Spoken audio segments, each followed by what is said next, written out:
अथर्ववेद में भी कुछ वृक्षों की फल पत्ती का वर्णन आता है, उसका भी स्मरण इस कथा के माध्यम से। पहले नंबर का तिलक होता है सफेद आंकड़े की जड़ का तिलक। सफेद आंकड़े की जड़ का तिलक। सफेद आंकड़े की जड़ देखिए, आप लोगों ने सफेद आंकड़े का पुष्प देखा है? हम आस्था चैनल वालों से भी निवेदन करेंगे कि कथा में जिस तिलक का वर्णन किया जाए उसके पौधे का दर्शन भी कराएं, जिससे लोगों को मार्गदर्शन मिले कि कौन सा पौधा बोला जा रहा है। सफेद आंकड़े की जड़ का तिलक। और यही सफेद आंकड़े की जो जड़ होती है संतान प्राप्ति के लिए, तुमरुकेश्वर का नाम लेकर कमर में लाल धागे में बांधा जाता है, जैसा आप लोग पहले कथाओं के माध्यम से श्रवण कर चुके। झड़ जब जब जुल्फे तेरी तो हार्मफुल केमिकल शैम्पू क्यों? आयुर्वेदिक केश किंग अपना ले। 21 जड़ी बूटियों वाला केश किंग शैम्पू है, फॉल कम 98% तक। उड़े जब जब जुल्फे मेरी। सफेद आंकड़े की जड़ का लगाकर चले जाइए, वो कार्य आपका सफल होकर ही रहेगा। भले 8 दिन लग जाएं, 10 दिन लग जाएं, पर सफलता उस कार्य में मिलती जरूर है। पहले नंबर पर आता है सफेद आंकड़े की जड़ का तिलक। दूसरे नंबर पर अपामार्ग की बीज का तिलक। अपामार्ग एक पौधा होता है, आप लोग टीवी पर उसका दर्शन कर रहे होंगे, एलईडी पर आप देख रहे होंगे।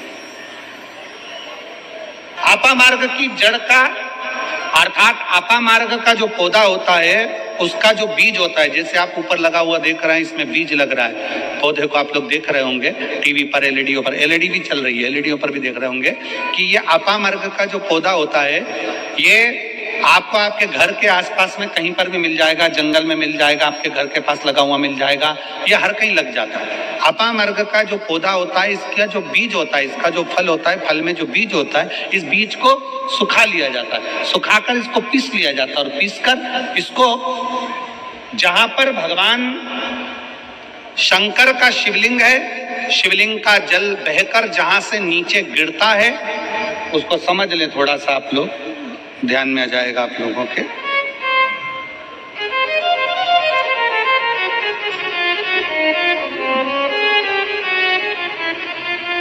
इधर देखिए, शिवलिंग की ओर ध्यान देंगे। यहाँ जो व्यासपीठ के सम्मुख में शिवलिंग बना, ये शिवलिंग, और शिवलिंग के सामने से जो जल बहकर जो जल नीचे की ओर आ रहा है, शिवलिंग के सामने से जल बहकर जो नीचे की ओर आता है, ये जो भाग होता है, इस भाग पर अपामार्ग का जो बीज होता है सूखा हुआ, जिसको आपने पीसा है, उसको यहाँ लगा दिया जाता है। उसी को वापिस लेकर आया जाता है, और उस बीज का जो चंदन होता है, जिसको अपन पानी में मिलाकर सिर पर लगाते हैं, कोई व्यक्ति आपका अगर धन लेकर चले गया, कोई व्यक्ति आपकी संपदा लेकर चले गया, कोई कार्य आपका बहुत दिन से कोर्ट में, अदालत में चल रहा है, लगभग 1 महीना इसका तिलक लगाना चालू कर दीजिए, दूसरे महीने में आपका धन आपके घर पर जरूर आएगा और आपका कार्य पूर्ण जरूर होगा। अपामार्ग का बीज का चंदन तिलक, अपामार्ग का तिलक हमें सुख प्रदान करता है। तीसरे नंबर पर होता है दुर्वा। क्या बोलते हैं इधर छत्तीसगढ़ में? दुर्वा बोलते हैं कि घास बोलते हैं? जो गणेश जी को चढ़ाते हैं, दुर्वा, दुर्बी, ठीक है। टीवी पर आप लोग देख रहे हैं, दर्शन कर रहे होंगे। दुर्वा, दुर्बी, जिसको छत्तीसगढ़ में दुर्बी कहते हैं, दुर्वा कहते हैं, जो गणेश जी को चढ़ता है, दुर्वा। अब आप सबको स्मरण में तो होगा कि दुर्वा कहाँ से प्रकट हुई है। तो शिव महापुराण की कथा में विष्णु पुराण को अगर हम अध्ययन करें तो विष्णु पुराण का स्मरण करेंगे, या कूर्म पुराण को पढ़ेंगे तो उसमें मिलेगा कि भगवान जब सुमेरु पर्वत को मंथन के लिए रखा गया था, तब वो पर्वत नीचे दबता जा रहा था, तब कच्छप भगवान अपनी पीठ पर उस पर्वत को धारण करे थे। कच्छप भगवान जब पीठ पर धारण करे तो समझ लो भगवान नारायण की जंघा पर ही वो पर्वत रखा हुआ था, जिसको घर्षण किया जा रहा था। घर्षण किया।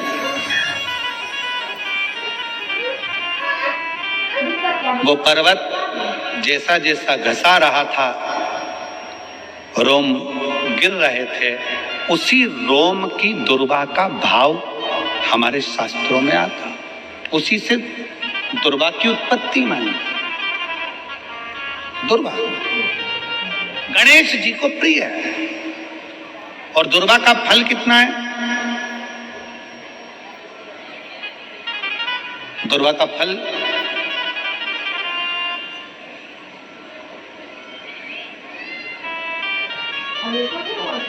जब एक असुर ने उत्पात मचाया और गणेश जी के पास सूचना गई तो गणेश जी ने उस असुर को निगल लिया।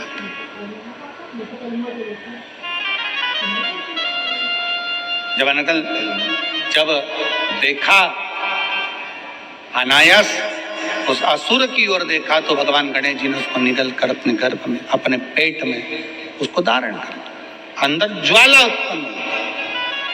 भगवान शंकर ने एक दुर्वा गणेश जी को दी, उन्होंने पाई, अंदर बैठा हुआ असुर समाप्त हो गया।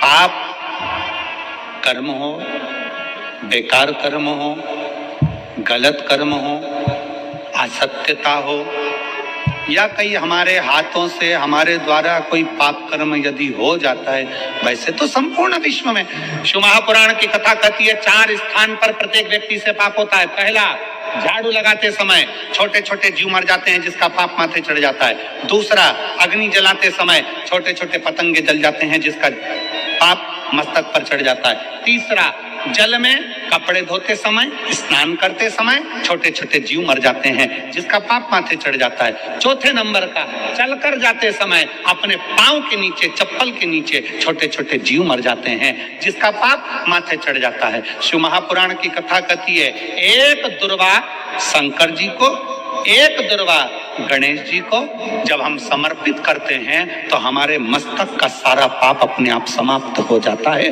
दुर्वा में इतना तेज हो, दुर्वा। और शिव पुराण कह रही है तीसरे नंबर का तिलक है दुर्वा का। दुर्वा का तिलक, दुर्वा को चढ़ी हुई जब छोटी सी दुर्वा लेकर उसको सूखने के बाद भस्म बनाकर शंकर को चढ़ाकर उस भस्म को लाकर मस्तक पर यदि तिलक लगाया जाए, उस दुर्वा का तिलक यदि मस्तक पर लगाया जाए,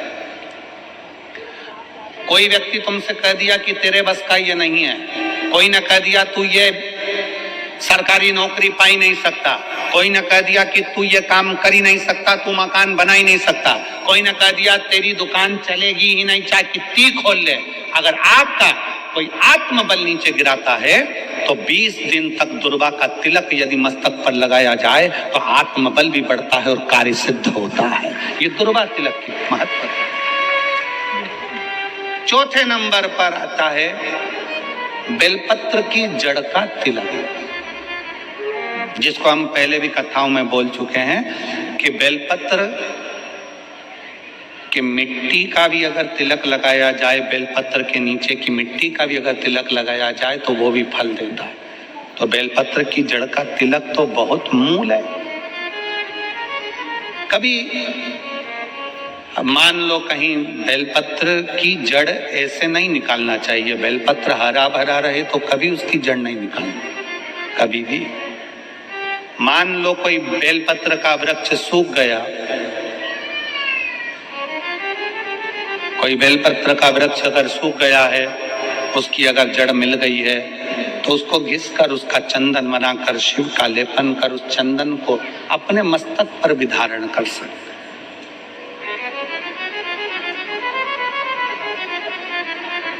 क्या होगा उससे? तो कहा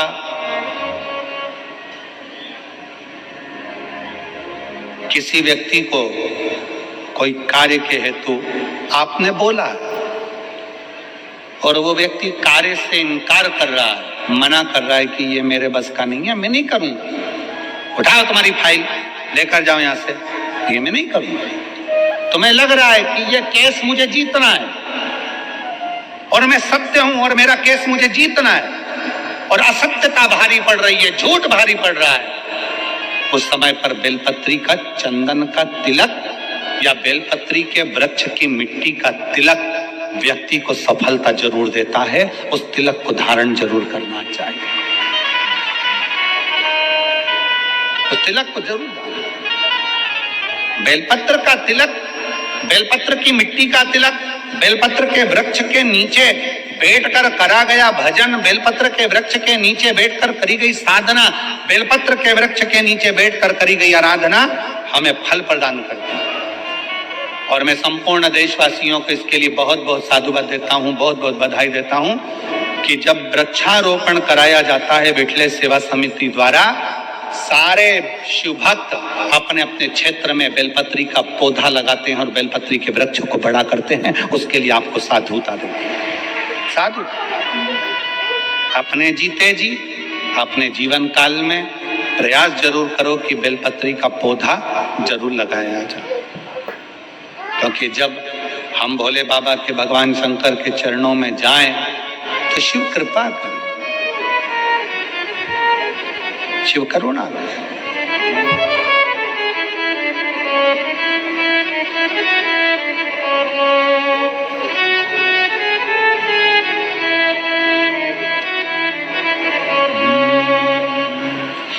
और काहे की नैया बनी कौन की भैया, काहे की नैया